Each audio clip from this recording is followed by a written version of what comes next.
క్షేత్రస్థాయిలో విద్యుత్ సమస్యల పరిష్కారం కొరకు విద్యుత్ శాఖ జులపల్లి ఏఈ హరీష్ ఆధ్వర్యంలో జులపల్లి మండలం వెంకట్రాపల్లి గ్రామంలో విద్యుత్ శాఖ అధికారులు ప్రజాబాట కార్యక్రమం శనివారం చేపట్టారు. ఈ కార్యక్రమంలో పంచాయతీ కార్యదర్శి నెరడుగుమ్మ సాగర్రావు, లైన్మెన్ మొగిలి, జేఎల్ఎం అరవింద్, మత్స యాదగిరి, ఉప సర్పంచ్ పర్లపల్లి రవి, మందస్వామి, వేల్పుల సందీప్, రేచవేని మల్లయ్య, కొమ్మ భూమయ్య, వార్డు మెంబర్లు కారోబార్, ఆంజనేయులు, గ్రామ ప్రజలు తదితరులు పాల్గొన్నారు.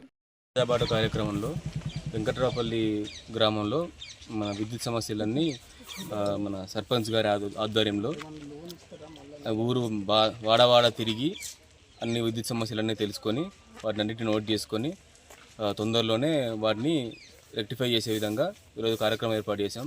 దీంట్లో మన వెంకట్రాపల్లి సర్పంచ్ గారు, వెంకట్రాపల్లి సెక్రటరీ గారు, మా స్టాఫ్ అండ్ మరి గ్రామంలో ఉన్న వార్డు మెంబర్లు అండ్ ప్రజలు కూడా అందరూ పార్టిసిపేట్ చేశారు.